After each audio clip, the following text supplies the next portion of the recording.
Ladies and gentlemen, welcome back to MLG Anaheim, the Spring Championship for StarCraft 2. We have Huck versus Naniwa Game 2 coming to you very shortly indeed. Yeah, I mean, that was kind of a painful first match for Huck. I mean, certainly losing Game 1 in a best of 3, never going to be a fun feeling, but it's the way that it ended up going out. That it was perfect defense from Naniwa in really kind of an unusual way. I mean, when you go for fast blink, ordinarily what you wind up seeing is the player is on the defensive, you're up in his main base a lot. You don't see this kind of attack where you're forced to try to engage the Immortals directly. You try to wind up going around the Immortals. Huck was only forced into this desperation position because Naniwa's early defense was so good. I mean, Naniwa did this all with just 2 gates. Almost always against a 4-gate blinking player, you need 3 gates to hold it off. It's just a real testament to Naniwa's preparation. Do you feel that the addition of the Photon Overcharge into that fight made a huge difference?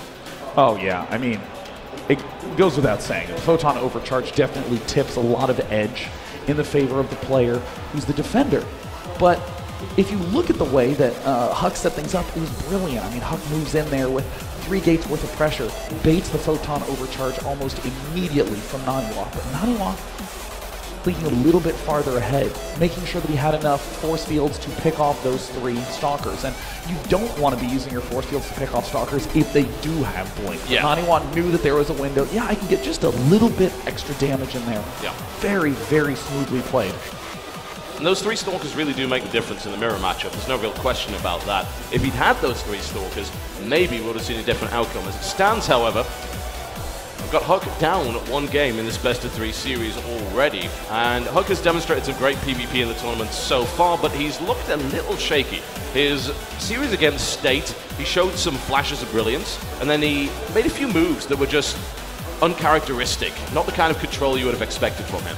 Yeah, well, I mean, one thing that is really exciting to see about Huck's play is that he's able to exploit his big strengths and what he really likes doing, which is having a lot of Blink Stalker engagements, being very aggressive, using position to his advantage, splitting his army up. You used to never be able to split your army up in PvP, but we saw Naniwa, like you said, versus State, especially on Whirlwind, pull those really cool plays. I mean, like the Stalker, that's a unit that you don't really want more than 8 to 10 of in the mid-game. You don't want to be maxed with a lot of Stalkers. That's like being maxed with a lot of Roaches against Protoss. You just get eaten up by other Colossus, other Archons, Speed Zealots, but Huck kept splitting everything up just magnificently. So looks like the countdown has begun. Ladies and gentlemen, it's going to be Naniwa versus Huck, Game 2.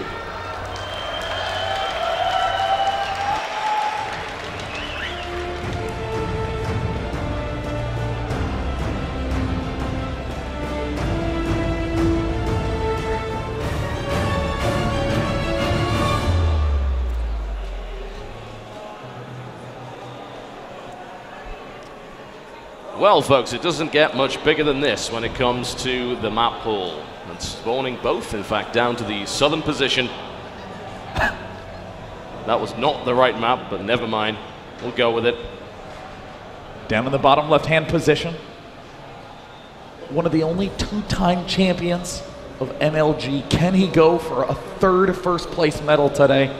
From Team Evil Geniuses, it is Huck.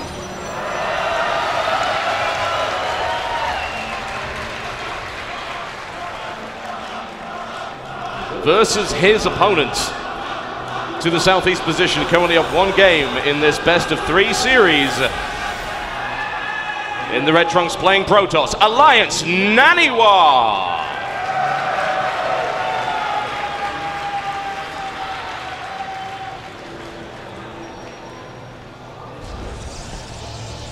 You know, in the formation of this map, the biggest thing to consider for the early game is how there's really no good avenues to blink up into the main base. I mean, like for instance, if you look at the natural expansion of Naniwa, the ramp is behind the planetary nexus. So that means that you can easily just kind of force field and hold the front. The Blink Stalkers can't really get onto that ridge and hop up into the main base. So we see a lot of Stargate play as a result. We see a lot of DT expand plays. We see a lot of just 1-gate expand plays. Naniwa is known for his meticulous build preparation. Would not be surprised at all to see him again go for the early expand. interesting that you would say, you know, just talk about the build preparation for Naniwa, because outside of this tournament, he was saying before he even arrived here that he didn't even feel like coming. And the reason is, he said he was nowhere near prepared for it. Yet, from what we've seen so far in this tournament, it's clearly been anything but. He knows exactly what he's doing. Yeah. And his decision-making in that last game was pretty much flawless. Well, I mean, what's interesting is that, I mean, the only way that you get good at a game like StarCraft is by being self-critical, by being able to watch yourself play and go, there's a mistake, there's a mistake, there's a mistake, there's a mistake. And when you're in a complex matchup like PvP, where there's some really wide options, like DT versus Oracle versus Mass Blink, I mean, completely different responses to each of those. For each of those questions, you have to have a really specifically prepared answer. And even though he might have 100 great answers to 100 questions, he's aware of 50 that he doesn't. And that's very easy to make a player feel anxious. But should Huck do one of those 100 questions, you know Naniwa's going to have a huge surge of confidence. Well, so Nexus down nice and early right here from Huck. I'd like to ask if you think there's anything you can read into that pylon that's shoved right up to the top of Naniwa's base there. Well, this is a great place to do two things. One, hide tech, and two, just do spotting for not medevac drops, for warp prism drops, oracles, and even an invading mothership core. Because as we're seeing more and more in the PvP matchup, players cutting more corners in the early game are much more easily scoutable from the mothership core. The Stargate is down there right now, so let's see what he decides to pull out there. An older school build, of course, would be Phoenixes, which work fairly well into the mid-game. You could do a lot of harassment with them. You gain an exceptional amount of map control, pick off units here and there. Yeah. Of course, every now and again we do see Oracle, although in that position it would be a little bit weird. So, oh, Naniwa's doing such a brilliant answer. He's going Zealot Stalker pressure while getting Oracle and the second gateway. But of course, in this position, Huck, we see a couple probes coming off. He's just going to force field, and he doesn't want to planetary. He actually wants to delay throwing down that force field for as long as possible. And there it is going down, so he will get the trap off. He doesn't want to lose too many probes, but he's definitely going to kill both of these units. Yeah, he should be able to do that. The question is, how many probes did he lose in the process? We will find out. That Zealot is getting away. Not too bad. In 3 probes, that was a pretty damn good defense right there from Huck. But if you're in Huck's shoes, you have to go, wait a minute. You just threw away 2 units. Why? And now you're pressuring with another Stalker? That is very weird, and it is all a distraction play to get this Oracle in, and I'm not sure that there's that much Huck can do about this. He's going to have to throw down the planetary in his main. It's going to have to happen, otherwise he's about to lose a lot of probes. Here it goes, Oracle's right into the main mineral line and is already decimating it. Slow response time right there from Huck, already losing 4 probes. The planetary Nexus cannon is down. However, there's an Immortal at the front, so this attempted pressure at the natural has not worked. There is a second Oracle, however, coming across the map. Oh, this is the real danger, is that Huck threw down the planetary in his main base. What does he do now? He has 2 gateways worth of units.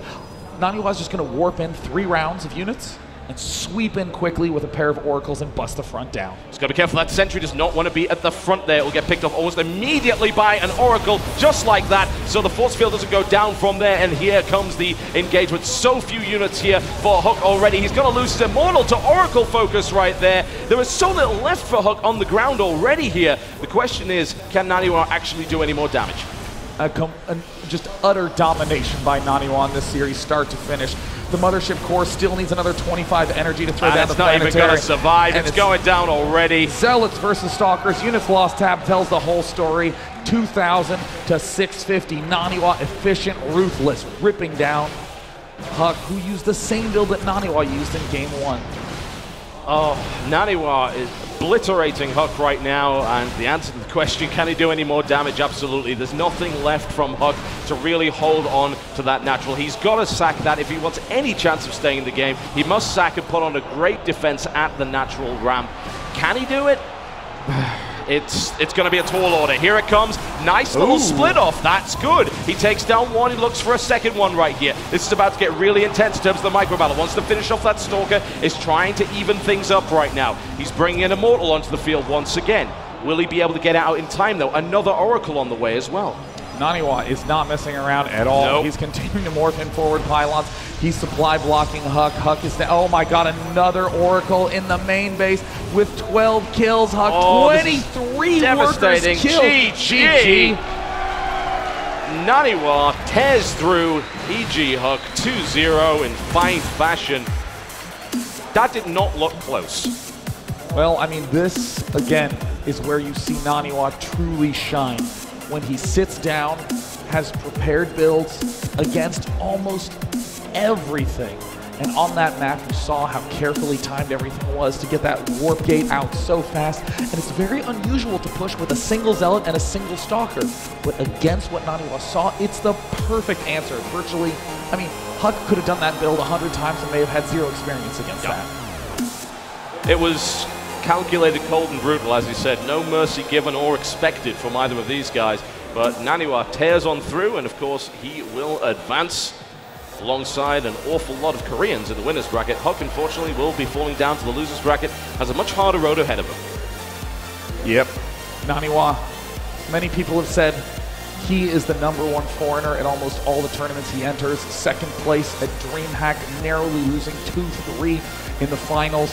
And now the 8 players to make it onto the final rounds of the winner's bracket have 7 Koreans and Naniwa. Yeah. 7 Koreans and Naniwa. It's not exactly an uncommon sight, is it? Uh-huh. Fact of the matter is that the lower bracket is going to soon be really a killing ground of yes, growth. It will be. Standard double elimination.